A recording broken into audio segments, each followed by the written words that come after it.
Hi everyone, and welcome to Channel 8's coverage of the 1999 Fall Sports Review. Gordy Deal alongside Frank Noppenberger, the athletic director at East Brunswick High School.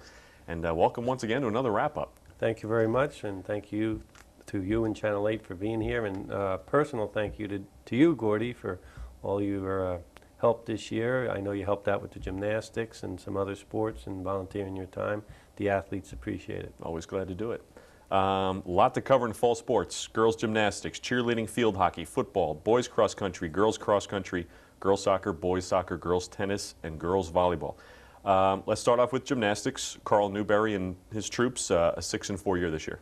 Brand new coach, a little bit of an adjustment in the beginning of the year, but we surprised everyone by winning the conference title. We were, if they would seed them, we'd be probably number 3. And everyone was looking at South Brunswick or Bishop Bar, and we snuck in there and we won the championship. It was a great culmination for the girls. They did a great job at that tournament. That catapulted them into some good scores, and we ended up being number 8 in the entire state in girls gymnastics. They just came together right at that time, and the two leaders of the team, as we talked about before, were Terry Nelson and Kerry Sweeney, Terry Nelson and Kerry Sweeney, and they did a great job as leaders and captains, and we're very proud of them. You've been around long enough to follow the trends of high school sports.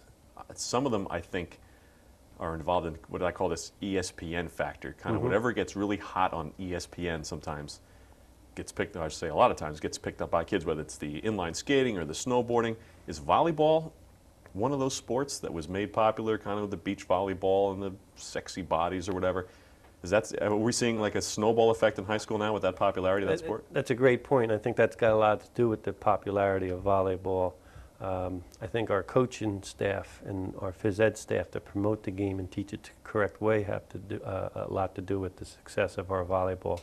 But it's a sport that people are starting to realize in the East that it's a fun sport. You can be any size. You don't need to be 7 foot tall to play volleyball. You can be the setter, or if you're tall, you can be the hitter, the spiker. So it's a sport that anyone can play. It's a good recreational sport, and very relatively inexpensive to run. And it's going to take off big in Middlesex County shortly. There's just a few schools right now that have it, but shortly it's going to be a major sport. I think the going premise is that North Jersey kind of has the power schools right now, and well, hopefully we'll see that trickle down into. Years ago, they must have started up in that Paramus area, and they've notoriously been champions. Cherry Hill a little bit, but now the other states, other counties are picking up on it because they see how much fun it is for the kids. It's a new activity for the girls. And you know, we had a pretty good volleyball year, our girls, this year under Scott Arnauer and Coach Adams, her first year. We made it to the quarterfinals of Group 4 states, Gordy, and that's pretty good. We weren't expecting to do that, and we were 1 point away from going to the semifinals, which is a very disappointing loss for the girls. However, their emotion after the game, you know, you understood where they were coming from. They knew they were close. They were really into it. There were tears, and some of that was of joy and of sorrow. But they really came together as a team. We were in the conference semifinals for our tournament. We came in 2nd place in the regular season. We had a real good volleyball season. Diana, Atika, and Lauren Genovese, 3 of our outstanding players. They'll be missed, and they provide a lot of leadership for us. And next year we should be a little better. I think I made a change on you midstream and went to girls volleyball because I looped the girls gymnastics into the volleyball. It's kind of those Olympic sports. Right. But Scott Arnauer, whose team I had a chance to see once or twice, as you mentioned, an excellent season. Carl Newberry, an excellent season with gymnastics. Are we going to, first year for Carl Newberry, are we going to see changes at all in the program, or the things you saw from a first-year coach that you like, or that he introduced? Carl made some tough decisions. He brought in his own style. He may be a little more laid back than the other previous coaches, but all 3 coaches were successful. Coach Scarano, Gannon, and Newberry, they were all successful in their own way.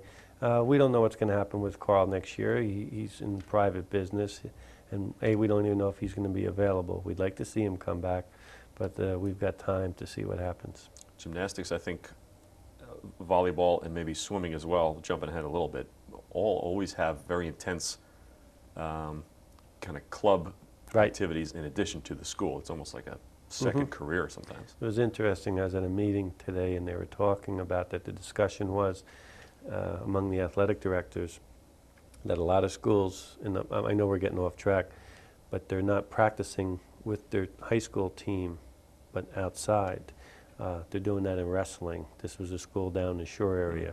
They don't practice with the wrestling team. They go to their club. Swimming, they don't practice with the swimming team. They practice with their swim club. And it seems that the clubs, the private enterprise type things, are taking away from our kids. It's a whole different topic that I'd love to talk to you someday about it. Let's move on to cheerleading. Coach Barbara Guido. Barbara Guido came back with us because Coach Adams went to volleyball. Barb came back for us, did a great job. Our two captains were Britt Morrison and Tiffany Shanape, and they were also just elected to be co-captains for the winter. Did a great job for us this year. We're expecting the winter to be just as good. The boys were just picked. We have 7 male cheerleaders this year, so we invite the crowd to come out and watch not only our basketball teams, but our cheerleading squad. Kind of the unsung heroes sometimes in a successful athletic season where football team may get all the credit one year for having an outstanding season. Cheerleaders will be there, and kind of football team gets the headlines in a victory, but always provide a big support staff, and you may see them out there on for soccer as well. Yeah, always with the soccer, and they're probably at more games than any other. They participate in more than any other because they'll do 4 soccers and a football in a week, and that's 5. That could be some sort of violation. I don't know. But now there's no such thing. But they could have 5 contests in a week. Almost as many events as you attend. Right. Field hockey. Jen Ragg had a 7-8-1 season. Somewhat disappointing in the record, but nowhere disappointed in our attitude and approach. We're very young. I know it's a cliche. We were in a lot of games. We were young, and a strong foundation was built. Our JVs were undefeated, and the freshmen under Coach Todoroff, who is the guru of soccer of field hockey in Middlesex County, was the freshman coach. So those kids got a great season of fundamental field hockey under her. So when you got a freshman team with 2 losses, undefeated JV team, and a slew of underclassmen coming back, we should be in contention next year for a county tournament or a conference tournament. I'd just like to mention that Erin Ballant and Esther Ho received all state honors through the Coaches Association, and we congratulate them. You've seen it, and I've seen it, having coached before. When you have a freshman team that's successful and a wildly successful JV team, plus young kids coming back at the varsity level, you kind of just lick your chops looking forward to next year. Yeah, they all know, and the secret is I think you got to keep them together. You can't rush them too quick, and you bring them up slowly, and then for 2, 3 years, 4 years, you have a real powerhouse. Football. Marcus Borden's team went 4-6 this year. Not good by his standards probably, or the team standards. What do you make of the year? Injuries. I mean, there's about 3 games that I felt we should have won, and Marcus agreed with me. But you know, you lose your first and second string quarterback. I don't care who you are. You know, you're behind the 8 ball already. So a couple injuries here and there hurt us. But I was most impressed with the attitude of the kids. That Thanksgiving game against Old Bridge was very exciting. It was like an Army-Navy type rivalry out there, and there was a lot of excitement, and we were in it to the end, and I was proud of the way they came back. They beat an outstanding Colonia team at Colonia, then they came back and beat a good Perth Amboy team in the 10th game, you know, the game we were just talking about. So we had a few game winning streak going on, and then we just didn't have the horses to stop Old Bridge.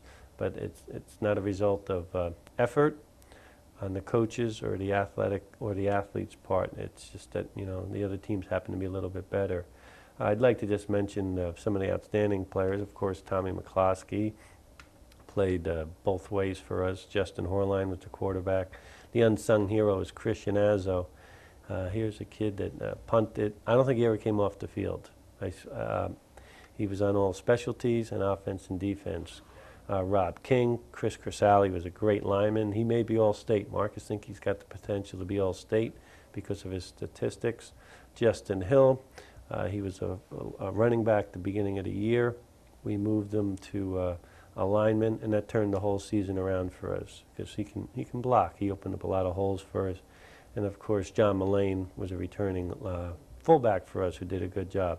A lot of leadership from those guys, and I will miss them. I've got to know all of them pretty well, and great attitudes, great kids, and I wish them luck next year. With football, I think we like to think of high school sports as this sacred entity that's still very pure because it's teenagers who play the game and kids. When you, as a high school athletic director, when you look at the kind of coaching carousel in the NFL and how quickly guys can lose their jobs, despite what some people may consider a successful season, or in college, when there's no commitment somewhere and a guy is dumped for no reason, do you ever worry that that would trickle down somewhere into high school athletics, or maybe you've seen it? Well, that mentality is everywhere in high school. That win now mentality. Correct, and but at high school, it's there's a lot more to it than just winning a football game or a volleyball game. The things that Marcus Borden and Scott Arnauer do off the field or off the court, you know, it just isn't recognized. Marcus involved with this bonfire we have. He put together this powder puff football game that raises hundreds of dollars for the homeless, and all this food that's brought in and donated. In every sense of the word, Marcus is a all-around great football coach, and he's great for East Brunswick. He's great at promoting the kids, and no one outworks Marcus. No one does. I certainly have seen that in my own experience. But I think, and I don't know, I guess on a first-hand basis, but in states like Texas or Ohio, where they're drawing 8,000, 9,000 fans to a game, maybe more. Mm-hmm. Have you heard of such a thing where a coach maybe comes in and has one bad year after 13 successful seasons and just gets bounced because some parents are unhappy that there wasn't a winning season? I would not be surprised if it happens everywhere, even in New Jersey.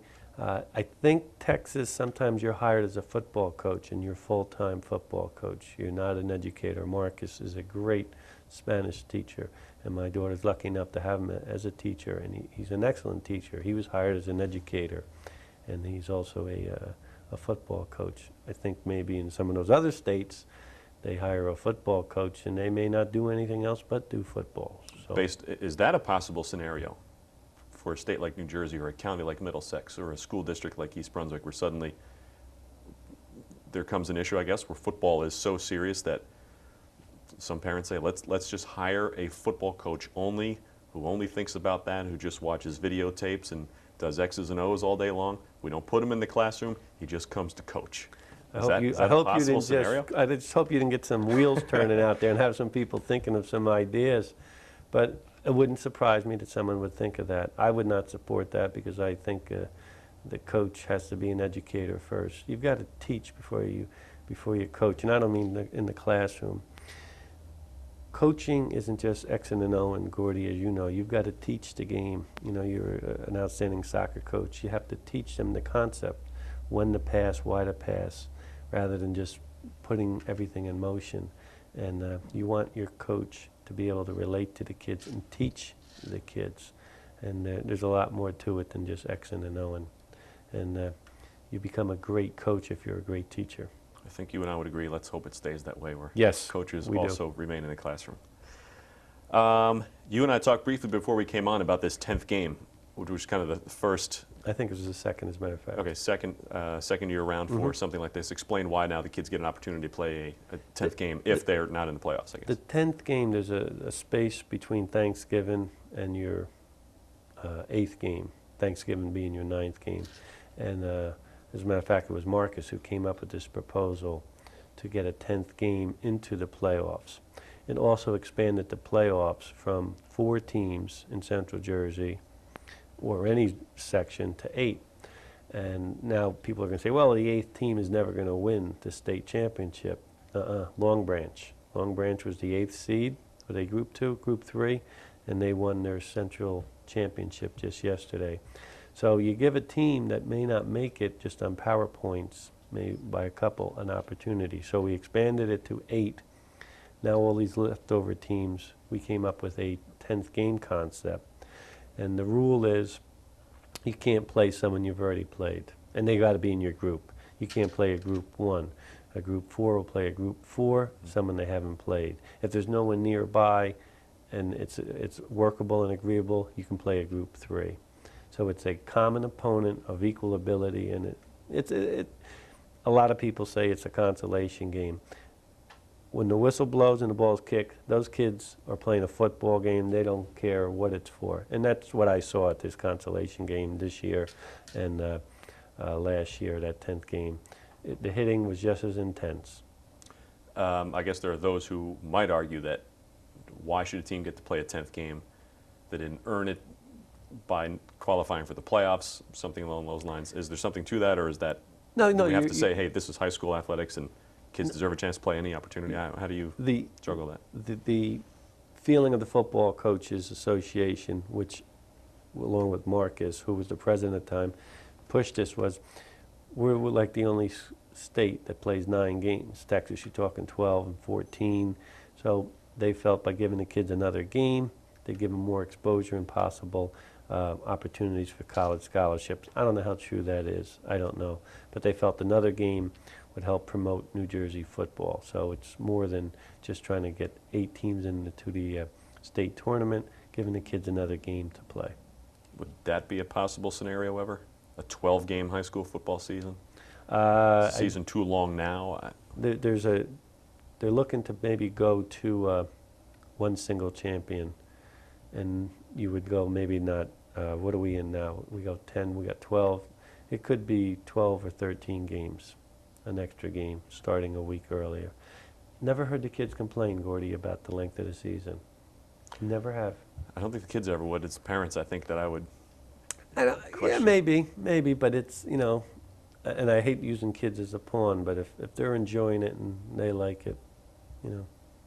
It's funny, out in, was it in Connecticut, they played Thanksgiving, then they play the first round of the playoffs Tuesday night, and then they play Saturday, and that's how they finish their season. 3 games in about interesting. 8, 9 days. We talked a little bit about it before, but some of the big crowds we see, and we're off on a tangent here, but some of the big crowds you might see in an Ohio or Pennsylvania, Texas, 8, 9, 10,000, maybe more for a high school football game. Why don't we have that here? My opinion is there's so much more for the kids to do. There's a lot of activities going on. On a single afternoon at East Brunswick, or let's say at 1 o'clock game, the township's got a baseball league going. You got the travel soccer teams going. You got Pop Warner probably practicing. The band may be in a competition somewhere that night. There's a lot to go on, not to mention the beach, skiing in New York City right nearby. A lot of kids are working because they think they need to work to get the car. There's just a lot more to do for the kids to do out there. Back when I was in high school, there was like, you know, no girl sports, and it was football or cross country in the fall. Now there's a lot more for them to do. Let's move on to boys cross country. Rick Murray, 4-3 season for his troops. Very good year. A couple of outstanding individuals. Brian did a great job. Brian made it to the TSC. He qualified, and he finished 24th, I believe, in the entire state, which is quite an accomplishment. He's a junior. O'Reilly had a real good season for us, as did Blackborough. Coach was somewhat disappointed that some of the other kids didn't come through in their times. We took a 3rd, I believe, or 4th in the county, and we just missed qualifying for Group 4. Coach Murray has developed an outstanding, strong program. We're solid. We just haven't got the upper echelon yet. We haven't got into that St. Joe's or that Old Bridge, but we're right behind them, and they know that. But with Brian Donovan coming back next year, I think we can improve on this year. How about Krista Dunbar and the girls cross country team? Krista's first year as a cross country coach, and they did a very good job. Did very well in the division and in the conference. They were young. There weren't any outstanding runners out there, but Patricia Kirby, Alicia Cruz did a good job for us, and Rosanna Spadafino provided a lot of leadership. It's a difficult sport to coach, and a new coach coming in, you've got to get to know the kids, reach them, and motivate them. And I anticipate it being much better next year. You were never a cross-country runner, were you? No, you've seen me run. That's Basketball, you're a basketball, baseball, football guy? I'm one of those guys that thought he was, you know, like the caddy and the Little Rascals. See, now, as a soccer guy, running was always punishment to me. So I couldn't comprehend wanting to go out and run 3.1 miles through a park. After, you know what I mean? It's a weird concept for people who are not used to doing that. Hey, let's go out for a run. I don't like running. Was always punishment. I don't like running. But it is fun. And years ago, they used to use running as a punishment. You know, and the theory on that conditioning is all in the past. But I like running. As you know, I've ran a couple marathons, and the 3.1 mile cross country goes fast. You know, 21 minutes. Mm-hmm. It's a different type of athlete, no question, and different motivation. But nevertheless, it's a challenge for them. Probably harder than a team sport because it's just you. You're racing against yourself. That's another one of those sports we could probably make an argument for kids practicing with a club team because it seems so individualized. Right. And I may be off base, but it doesn't seem like you need the chemistry that you might need. Correct. In another sport. Correct. But by training with one another, you know, I'm gonna get Gordy this time, and Gordy says, I'm not gonna let him get me, and that's how you kind of motivate each other. But yeah, there are track coaches out there that want to take their kids on the side, club coaches, and work with them. Let's move on to the dynasty, girls soccer. Lucosa, 19-4-1 this year. It seems like he just reloads every year. Only the names change on that roster. Well, the only thing that changed are the names. The coaches, he and Merrigan, have been there for 20-something years, and the officials change. Well, actually, they don't, Gordy. Sorry about that. The opponents change. We're constantly upgrading our schedule, and it's just a pleasure. What a great bunch of kids this year, very young. I mean, frighteningly young. Tara and Heather got all the accolades and all the headlines, and rightfully so, and they should have gotten it. But the kids behind the scene, Alana Unger, Bonnie Reese, the two goalies, Ruff and Kazar, that did a great job for us, unsung heroes. Then you got another sophomore that provided speed, Ashley Stapleton. I mean, we were young. We graduate 4 seniors, and most of the kids on the field that day were sophomores and freshmen. So, yeah, I think we'll be pretty good next year. Actually have, girls soccer. Aren't there 3 Barbado sisters who are on that team? Right, and the two twins, and then you had another freshman, Matajansky, who, you know, hurt her knee early in the year and missed the whole year, but you know, she's an athlete and she'll be a player next year.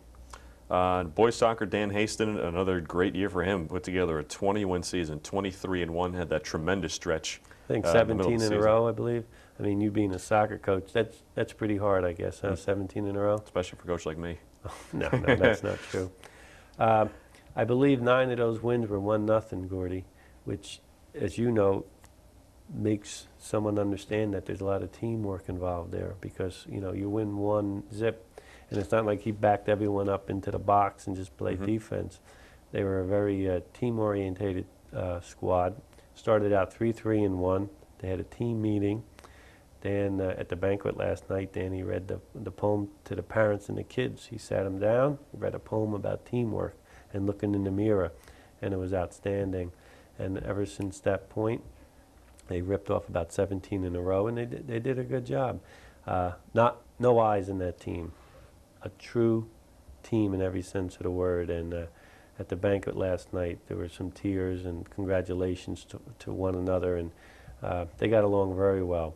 A few kids, if you don't mind, Brett Hockenjoss, a senior, hopefully he's going to go to Monmouth. He'll be missed. Ari Schneider was probably all everything, very explosive. I know he's being recruited. Ted Papadopoulos, who's all division, will be the player of the year by the Home News.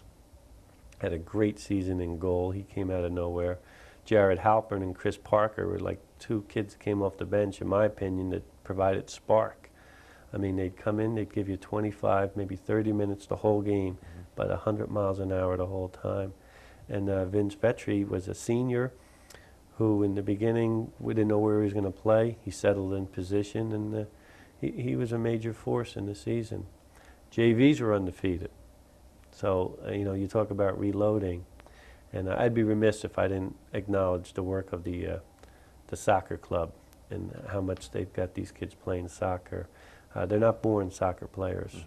It comes from the soccer club and parents donating their time. And I've said this at both the banquets, the Board of Education. We have an 8th grade, 9th grade, JV, and varsity squad, plus the travel. Right. So we've got all the pieces going, and I'm lucky to be part of that high school soccer tradition at East Brunswick. Last couple of minutes, we want to finish up with girls tennis, who percentage-wise had the best year of anybody. Karen Grant's club, 19-1. I think it's 10 in a row, 10 divisions, 10 conferences, and that's maybe without the best tennis player in the state. Courtney Eiseldike signed a letter of intent to go to Seton Hall, but Karen's a great coach. She may, in a lot of sense, be our best coach up there, reaching the kids, motivating them, putting them in the right spot, and never had a complaint from any parent or athlete about Karen Grant. She's just a fine individual, and we're lucky to have her be part of our athletic family. I'd love to get her into teaching, but she's got 2 little ones, and she says, just give me some time. But if I may, Alina did a great job for us at first singles, and we had Renee Kaplan at second. We had Barbara and Rachel at first doubles. They were conference champs, and then Jocelyn and Jen at second doubles. We had conference champions with them. They were division champs. Alina was player of the year. It's a great community for tennis. We get a lot of support. Some of the kids get a break going from fall to winter. The athletic director never does. Closing seconds here.